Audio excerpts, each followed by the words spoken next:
Please mute your cell phones and let's give our undivided attention for. All How right. much time would you like to speak?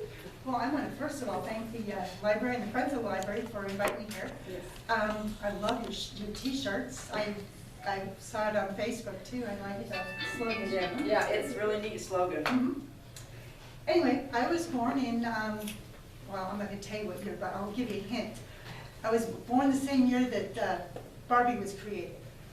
Not that we have anything to do with each other, but that's where I was born. Okay. My first, I kind of was born a storyteller, I think, because my first memory is of a story on television. Anybody remember Lassie? Yes. Oh, yeah. Okay, anyway, that's my first memories of Lassie. I remember, now, mind you, I was very, very young because I was still in my walker. I wasn't walking yet. And yet I remember seeing Lassie on my mom and dad's television set, going over to it and touching the screen and feeling the static, you know? You know what I'm saying? When I was 3 years old, my dad said, I don't remember this, but my dad, and my dad doesn't lie. So anyway, he was telling me that when I was 3 years old, he said, Daddy, I said, Daddy, I want to tell you something. And I sat down and told him the story of television show again, you know, I think at that age, you know, you kind of like, anyway, of this guy named Stony Burke. And Stony Burke was a cowboy. Anyway, and some girl liked him. And I was three years old, but he said that show hadn't been on for 6 months. So this memory of mine, of this story. So like I said, I'm telling stories from the time I was really little. I remember when I was little, I'd sit at the table and listen to the adults talk, you know, the stories that they would tell. I'm sure all of you remember the stories that your parents and relatives told at the table. And my aunt, she, you know, I would be quietly listening, and she said, you gotta watch those quiet ones. You don't know what they're thinking. Well, I was thinking about writing a book, I guess. So anyway, I, you know, got a little older and I went to start school. You know, I didn't start school till the first grade. They didn't have kindergarten back then where I went to school. And remember the Sally, Dick, and Jane books.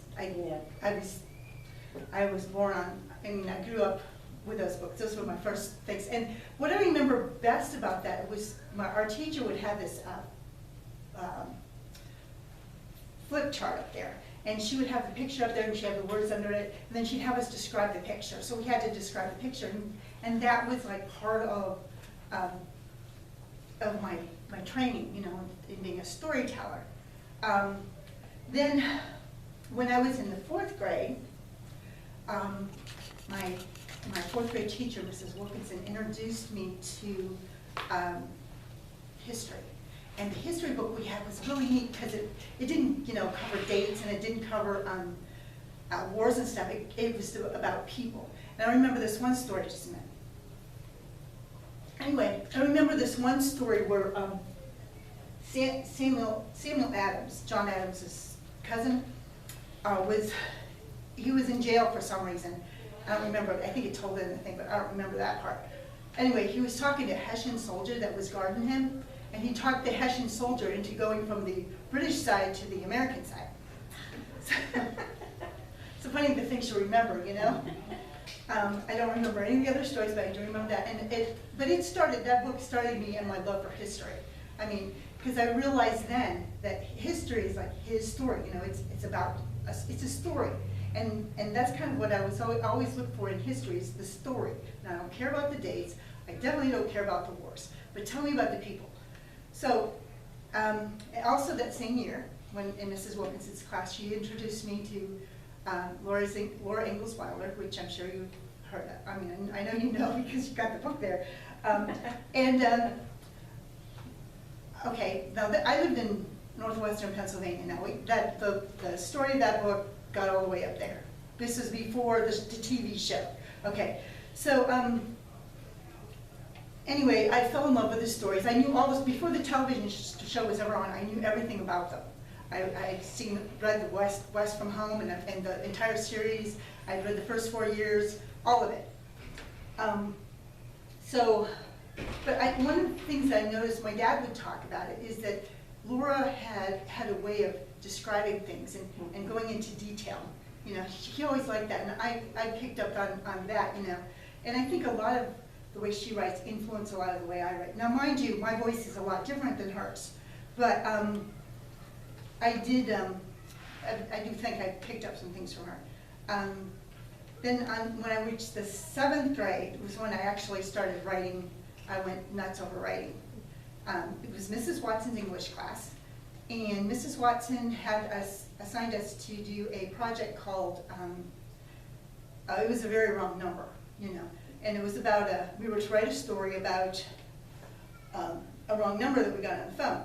You know, this is back shortly after, remember party lines? Yes. Oh, yeah. Yeah, I remember party lines too, and you know, dial up. We didn't have ID, color ID. Yeah, we didn't have any of that. So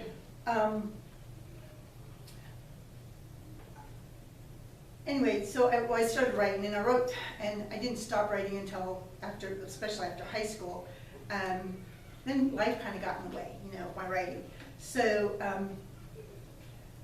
I joined the military. I was in the Navy. Got married, got divorced, had children, got married again, had another child. And shortly after that, I started making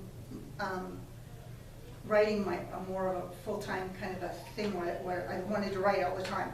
And during that time that I was going through life, I had a dream about a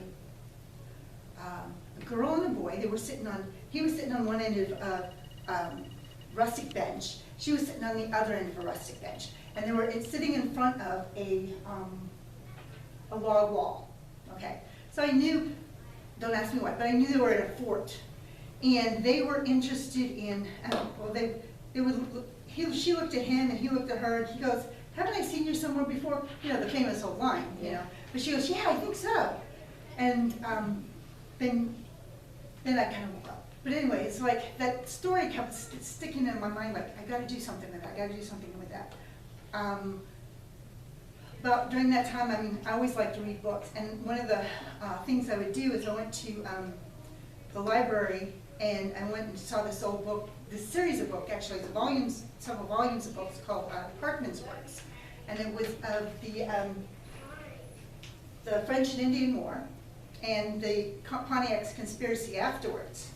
And so you know, you'd think it was a dry old book. There were dry old books, but I was looking for the stories. And I found one that was really neat, just a minute. There was a wagon train that was going to Fort Schlosser in New York State. Anyway, there was a hill here, the road was here, fairly narrow road, then there's a 200-foot drop into a ravine. And these guys were going, these soldiers were going along this road, and some Indians came over the hill and literally pushed the wagon train right over into the ravine. The drummer boy survived. The only reason he survived was because as he was going over, his drum strap caught on a branch on the edge, and so he climbed up over onto the edge and found out that everybody else had been killed, except for Mr. Stedman, which was the scout that was with him. He ran on ahead. So I was thinking, okay, how can I combine this story of this girl and this boy and with this story? So what I did was I combined it by okay, the girl's name was Elizabeth, the boy's name was Phil. Elizabeth went back to Boston. From there, she went back to Boston, and she lived with she moved in with her sister. The boy went to England and lived with he lived with the commander of the fort, went back to England to live. So the boy was raised by him. Years later, in 1774, she's living in Boston. She's a spy, a smuggler and a spy, and he comes back as a British officer, and he is quartered at their house there in Boston, which is something that actually happened. Not that this person, but anyway, so you get this, you see the conflict there. She's a patriot, he's a British officer. How does this end up? Well, that's for you to find out from the story. Anyway, while he's quartered at their house, she and her sister are in the living room talking, and they're talking about their parents who were indentured servants. I thought, indentured servants? I need to learn more about these people. So I went back and I wrote their story. So the first book, When God Turned His Head, is their story. And, I kind of gave something away there, because the mother was accused of killing her husband. The story was, that's another story from history, was that I found that there was a man named John Codman that was killed. And he was murdered by, he had arsenic. Arsenic was put into his cocoa. Most people don't know that cocoa was available back then. It was a little different than today, because it was more like coffee then than it is now. But he drank arsenic in his coffee. It was death by chocolate. Yeah. That's so fun to look. So anyway, the reason this is called the Locket Saga, and the Locket Saga, it started with When God Turned His Head, then goes to Soldiers Don't Cry, which is about the story about the boy and the girl, and then the next book in the series is A Coward's Solace, and the next one is Sailing Under the Black Flag, and the last one I just finished this spring, In the Shadow of the Mill Pond. That's book 5, and there's 6 and 7 are in process. Actually, there's another one further down the way that's also in process.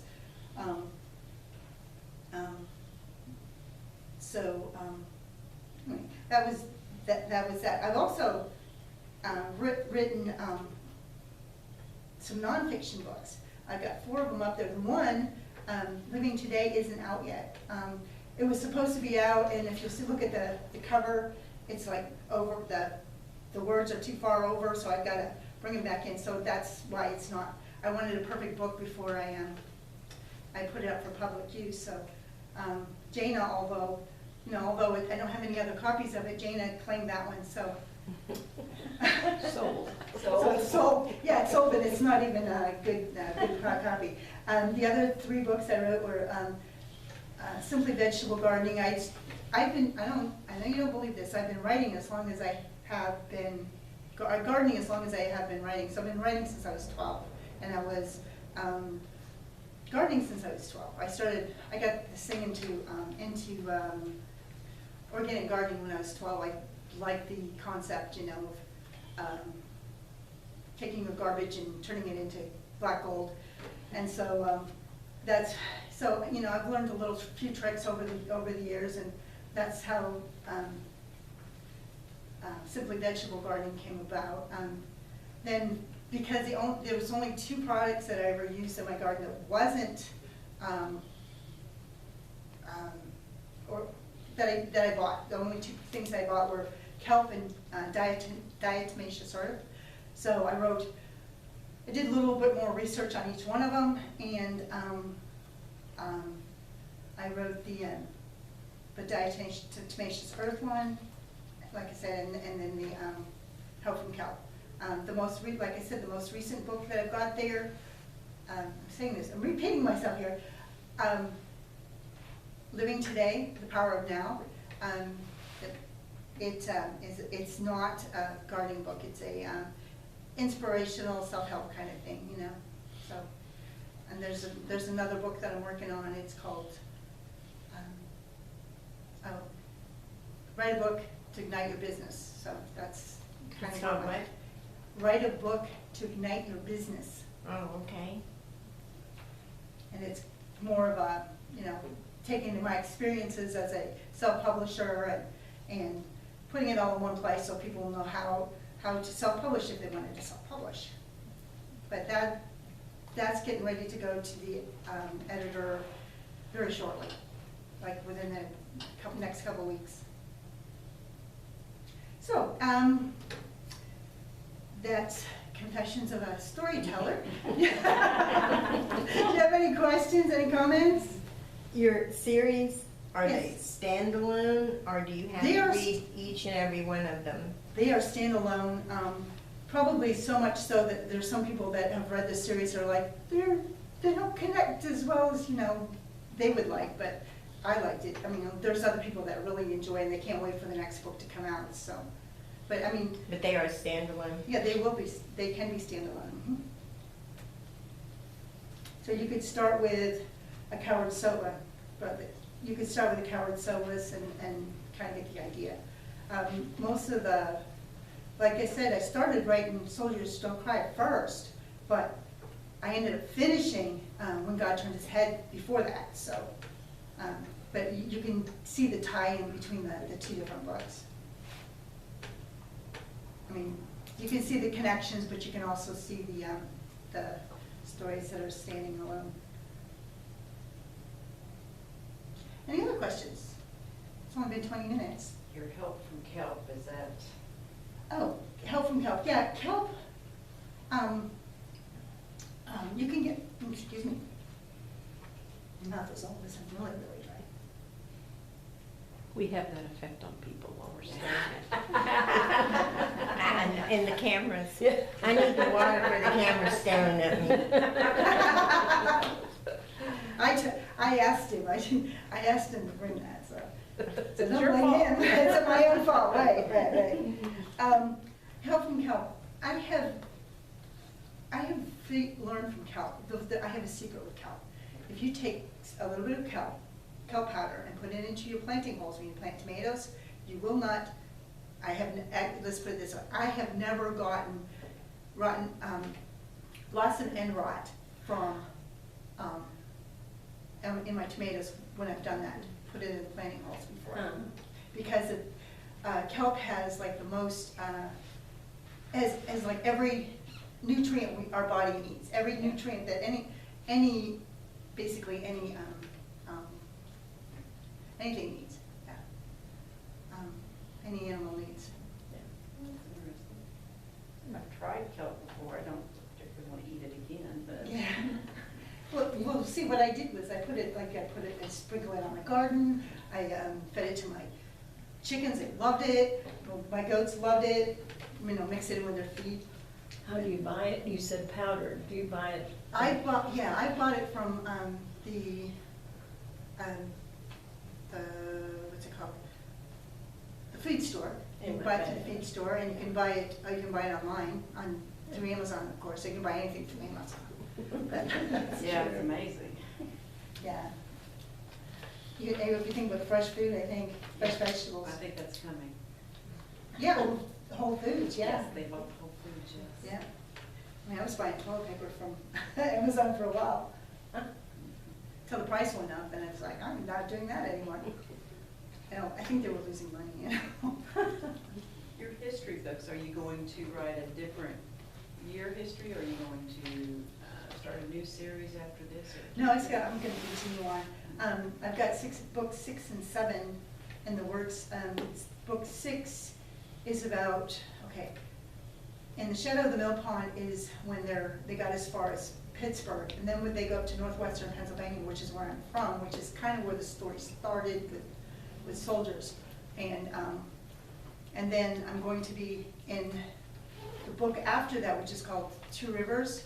I'm going to be having 2 cousins go down the Ohio, and at the mouth of the Ohio, one goes down to Mississippi, and the other one goes up to Missouri with Lewis and Clark expedition. And so I've done some research on that recently.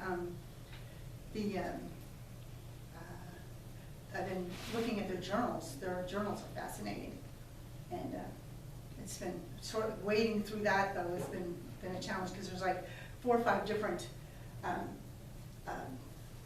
journals, and so I'm kind of combining them into one, and then I'm writing the stories from that. So There's a lot of neat stories in that church. But, and I'm also only going as far as the Mandan, because he was